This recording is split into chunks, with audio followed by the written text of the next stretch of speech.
Third function आता है we और गेन एंड वी और फेज क्या होता है। तो वेस्टिबुलोक्यूलर रिफ्लेक्स गेन जो होता है ना, ये बेसिकली हम कहते हैं ये रिलेशनशिप होता है between eyes velocity over head velocity. और ये बेसिकली रेशियो होती है आई वेलोसिटी और हेड वेलोसिटी।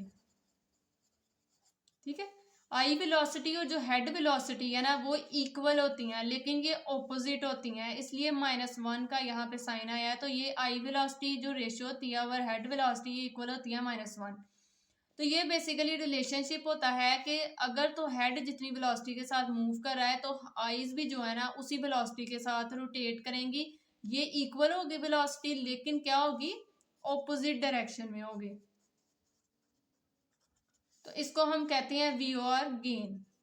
और अब वी और फेज क्या होता है, पी से आपने याद रखना है कि ये पोजीशन को डिनोट कर रहा होता है।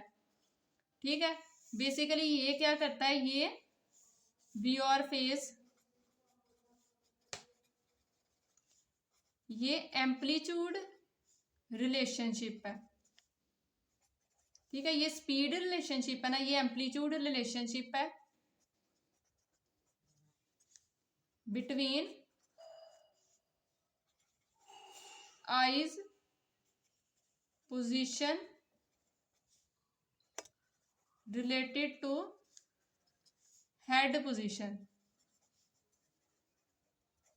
ठीक है, अब इसका क्या मतलब है कि ये पोजीशन को डिनोट कर रही हैं। अगर तो 10 डिग्री जो है ना हेड रोटेट कर रहा है लेफ्ट साइड को, तो आईज जो है ना वो भी 10 डिग्री रोटेट करेंगी टुवर्ड्स द लेफ्ट साइड। ठीक है, तो इसका मतलब ये है कि ये इक्वल होगी इनकी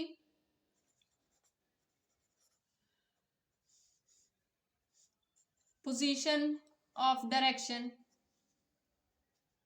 और सॉरी इक्वल होगी इसकी पोजीशन, लेकिन इनकी जो डायरेक्शन है ना वो ऑपोजिट होगी।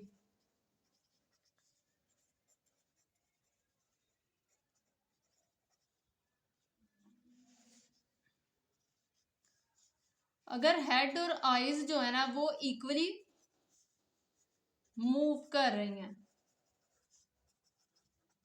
ठीक है, लेकिन इनकी डायरेक्शन अगर ऑपोजिट है ना तो इसको हम कहते हैं जीरो फेज शिफ्ट। ठीक है, इक्वली मूव्स कर रही हैं लेकिन उनकी डायरेक्शन सिर्फ ऑपोजिट है, तो इसको हम कहते हैं जीरो फेज शिफ्ट। देन आ जाता है फोर्थ इंपॉर्टेंट फंक्शन जिसको हम कहते हैं पुश पुल मैकेनिज्म। ठीक है, बहुत दफा डिस्कस कर लिया है। इसमें क्या हो रहा है बेसिकली कि अगर तो राइट साइड का, ठीक है, अगर तो राइट साइड की तरफ हेड रोटेट किया तो क्या हो रहा है, राइट साइड को हेड रोटेट किया है तो राइट जो है horizontal semi circular canal activate हो रही है। ठीक है, right horizontal semi circular canal activate हो रही है, तो इसका क्या मतलब है कि एक्टिवेट होने की वजह से क्या होगा, डिपोलराइजेशन होगी, स्टीरोसिलिया डिफ्लेक्टेड करेंगे और राइट साइड की जो नर्व फाइबर्स है ना वो स्टिमुलेट होंगे। राइट साइड नर्व फाइबर्स जब स्टिमुलेट होंगी तो इसका मतलब है कि ब्रेन को इंफॉर्मेशन जाएगी। ठीक है, लेकिन एट द सेम टाइम क्या होता है कि जब ये स्टिमुलेशन वाला सीन हो रहा होता है ना तो जो, क्योंकि मैंने आपको पहले भी बताया था कि जो सेमी सर्कुलर कैनाल्स होती हैं ना ये कोप्लेनर होता है इनका। ठीक है, इस तरह ये 3 कोप्लेन्स बनाती हैं। राइट वाली बनाती है left horizontal semi circular canal से, ये मैंने पहले वाली वीडियो में बताया था आपको। ठीक है, तो अब क्या है कि अगर राइट साइड की horizontal semi circular canal activate हो रही है तो जो लेफ्ट साइड की हॉरिजॉन्टल सेमी सर्कुलर कैनाल होगी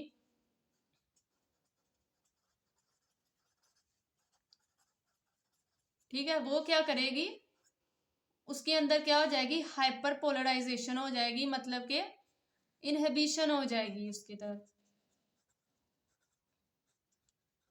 ठीक है, यहाँ पे डीपोलराइजेशन हो रही है, यहाँ पे हाइपर पोलराइजेशन और इनहिबिशन हो जाएगी, और जो जो जो इंफॉर्मेशन है ना ये सीएनएस को नहीं रिसीव होगी। ठीक है, ये इनहिबिट हो जाएगी अगर रिसीव भी हो रही है सीएनएस को।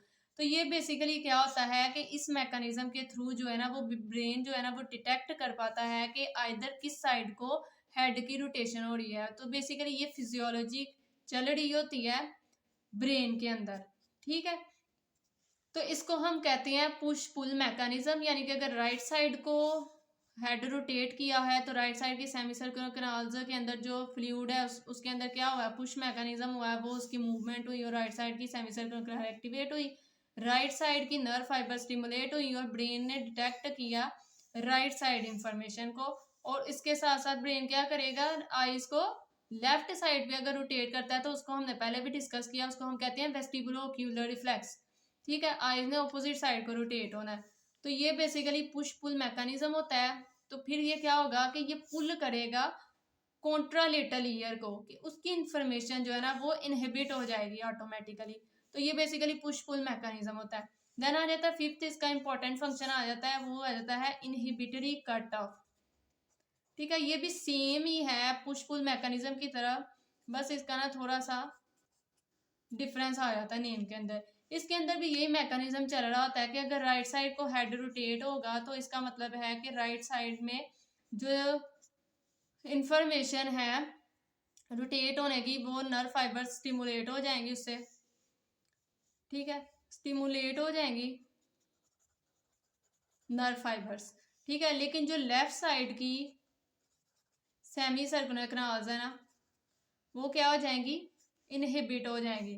फॉर एग्जाम्पल अगर राइट साइड की हमने कहा था कि पोटेंशियल होना चाहिए 70 to 100 स्पाइक्स पर सेकेंड होना चाहिए, तो ये वाली जो न्यूरॉन्स है ना इनका जो पोटेंशियल यहाँ तक पहुंच जाएगा तो ये क्या करेंगे, डिपोलराइज हो जाएंगे, एक्शन पोटेंशियल जनरेट हो जाएगा और वो एक्शन पोटेंशियल ट्रांसमिट होगा टुवर्ड्स दी ब्रेन। ठीक है, लेकिन जो लेफ्ट साइड की सेमी सर्कुलर कैनाल्स इनके अंदर क्या होगा, इनहिबिशन का फिनोमेना होगा। वो किस तरह होगा कि इनका जो एक्शन पोटेंशियल है ना, ओ सॉरी एक्शन पोटेंशियल कह रही हूँ, इनका जो पोटेंशियल है ना वो यहाँ तक नहीं पहुँच पाता। ठीक है, यहाँ तक पहुँचने के लिए आइंस की मूवमेंट चाहिए होती है जो कि नहीं होते। ठीक है, तो इधर बेसिकली हाइपरपोलराइजेशन का फिनोमेना हो रहा होता है, पोटेशियम आयन जो होते हैं ना वो आउटसाइड मूव करने लग पड़ते हैं, जिसकी वजह से क्या होता है कि ये पोटेंशियल जो होता है ना ये जीरो हो जाता है। ठीक है, 70 to 100 डिपोलराइजेशन के लिए चाहिए ना, तो ये बेसिकली जो है ना 70 से चला जाता है जीरो। इसको हम कहते हैं कि बेसिकली यहाँ पे क्या हो रही है, इनहिबिटरी कट ऑफ हो रहा है। तो ये बेसिकली मैकेनिज्म होता है इसके अंदर कि यहाँ जो पोटेंशियल होता है डिपोलराइजेशन का वो 70 to 100 होता है, लेकिन यहाँ पे जीरो में चला जाता है। तो ये जो जीरो में चला जाता है due to the potassium channels की जो ओपनिंग की वजह से पोटेशियम आउटसाइड मूव करने लग पड़ता है, जिसकी वजह से क्या होता है, हाइपरपोलराइजेशन और इनहिबिशन हो रही होती है। तो ये बेसिकली मैकेनिज्म हो रहता है, इसके अंदर पोटेंशियल जीरो में चला जाता है। इसको हम कह रहे होते हैं इनहिबिटरी कट ऑफ। देन आ जाता है इसका सिक्स्थ फंक्शन, जो कि ऐसा जो आपको पता होना चाहिए, क्या होता है कि वेलोसिटी स्टोरेज सिस्टम। अब इसमें क्या हो रहा होता है कि मैंने आपको पहले भी बताया था कि जब वही बात आ जाती है, हेड रोटेट करेगा तो जो सेमी सर्कुलर कैनाल्स के अंदर एंडोलिम्फ होगी उसकी मूवमेंट होगी, और उसकी मूवमेंट की वजह से जो क्यूपुला है ना इसका जो फ्लूइड होता है वो क्या करता है, वो डिफ्लेक्ट करता है। ठीक है, उसके अंदर भी मूवमेंट होती है। तो जब वो मूवमेंट होती है ना तो इसकी वजह से क्या हो रहे होते हैं, बेसिकली जो स्टीरोसिलिया है ना वो डिफ्लेक्ट हो रही होती हैं। ठीक है, तो जो स्टीरोसिलिया डिफ्लेक्ट हो रही होती हैं इन्हें बेसिकली सिग्नल कहाँ से मिल रहा होता है, इन्हें क्यूपुला से मिल रहा होता है। और ये जो सिग्नल क्यूपुला से मिल रहा होता है ना ये टेम्पोरेरी होता है, ये थोड़ी देर के लिए होता है सिग्नल। ठीक है, ये जो सिग्नल थोड़ी देर के लिए होता है ना ये बेसिकली क्या कर रहे होते हैं, स्टीरोसिलिया इसकी स्टोरेज कर लेते हैं। ठीक है। इसकी स्टोरेज इसीलिए की जाती है ताकि अगर ये सिग्नल ख़त्म भी हो जाए तो हमारा ब्रेन जो है ना वो डिटेक्ट कर पाए, थोड़ी सी भी अगर जो स्मॉल हेड रोटेशंस होती है ना उनको भी ये जो हमारा ब्रेन है ना वो डिटेक्ट कर सके। तो इसका बेसिकली ये फंक्शन होता है कि जो स्टीरियोसिलिया ना इस जो डिफ्लेक्शन होती है ना इसको स्टोर कर लेते हैं। स्टीरियोसिलिया इस तरह सेव करेंगी कि आयन चैनल्स को स्लोली क्लोज करेंगी। इस तरह क्या होगा कि आयन चैनल्स ओपन रहेंगे, डीपोलराइजेशन प्रोलॉन्ग्ड हो जाएगी और नर्व फाइबर्स स्टिमुलेटेड रहेंगी ताकि जो ब्रेन है वो स्मॉल हेड रोटेशंस को डिटेक्ट कर सके। तो ये बेसिकली फंक्शन होता है वेलोसिटी स्टोरेज सिस्टम का। तो ये बेसिकली फंक्शंस थे जो कि वेस्टिबुलर सिस्टम परफॉर्म कर रहा था, जिनको आज हमने डिस्कस कर लिया है। ठीक है, जितने भी आज हमने फंक्शंस डिस्कस किए हैं इनमें से 2 मोस्ट इंपॉर्टेंट है। वीओआर के बारे में आपको पता होना चाहिए, वीओआर गेन क्या है, फेज के बारे में आपको पता होना चाहिए। अब तक हमने डिस्कस कर लिया है एनाटमी को, फिजियोलॉजी को। नेक्स्ट लेक्चर्स में हम डिस्कस करेंगे कि हम इनको डिटेक्ट करने के लिए कौन कौन से टेस्ट कर सकते हैं। और फिर हमारा लास्ट लेक्चर रह जाएगा इंटरवेंशंस का। ठीक है, अगर इनसे रिलेटेड आपकी कोई भी क्वेरी वगैरह है, कोई भी फंक्शन आपको नहीं समझ आ रहा तो आप कमेंट सेक्शन में ज़रूर पूछा करें। और इसके साथ बच्चों अगर आप मेरे चैनल पर नए आए हैं तो मेरे चैनल को लाइक करें, शेयर करें, सब्सक्राइब करें ताकि मैं इस तरह की ज़्यादा से ज़्यादा अच्छी से अच्छी इफेक्टिव वीडियोज़ बना सकूँ।